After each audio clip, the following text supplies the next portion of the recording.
আসসালামু আলাইকুম এভরিওয়ান। আজকে আপনাদের সাথে শেয়ার করব একটি ব্যাচেলার রেসিপি। রেসিপিটির নাম ব্যাচেলার রেসিপি দেওয়ার কারণ হচ্ছে আজকে যে গরুর মাংসটা রান্না করব সেই গরুটি ছিল একজন ব্যাচেলার। তো প্রথমেই ব্যাচেলার গরুটিকে ফ্রিজ থেকে নামিয়ে কিছুক্ষণের জন্য পানিতে ভিজিয়ে রাখলাম। এরপর মাংসগুলোকে সুন্দরভাবে কেটে পরিষ্কার করে নিলাম। এরপর মাংসগুলোকে নিয়ে নিলাম প্যানের মধ্যে নিয়েই দিয়ে দিলাম আদা, রসুন, পেঁয়াজ, হলুদ এবং মরিচ। আর ব্যাচেলারদের যেহেতু কোনো নির্দিষ্ট পরিমাণ নেই, তাই নিজের মন মতো নিয়ে নিলাম। তাই নিজের পরিমাণ মতন দিয়ে দিলাম বাংলাদেশ থেকে নিয়ে আসা ঘরের বাজারের স্পেশাল শাহি মশলা। এরপর দিয়ে দিলাম কিছু গরম মশলার ফাঁকি এবং জিরার গুঁড়া।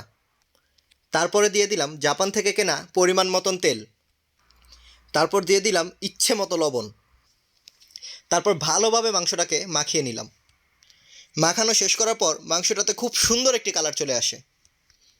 তারপর মাংসটি কিছুক্ষণ রেস্টে রাখার পর চুলাটা জ্বালিয়ে নিলাম। এরপর বসিয়ে দিলাম মাংস। তারপর চুলার আঁচটিকে পরিমাণ মতন দিয়ে মাংসটি ঢেকে দিলাম।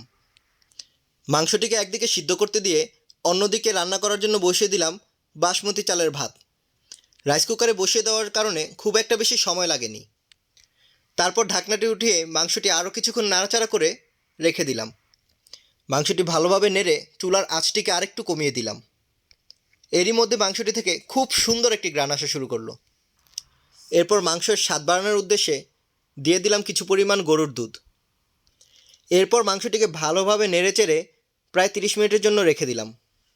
যদিও আমার জানা নেই গরুর মাংসে কেউ কোনো দিন গরুর দুধ দেয় কি না, তারপরও ইচ্ছে হলো তাই দিয়ে দিলাম। তারপর খুব সুন্দর করে নাড়াচাড়া করতে থাকি। এরপরেই মাংসটি খুব সুন্দর একটি কালার চলে আসে, যেটা আসলেই খুব লোভনীয় লাগছিল। তারপর আর দেরি না করে গরম গরম ভাত নিয়ে বসে পড়লাম খাওয়ার জন্য।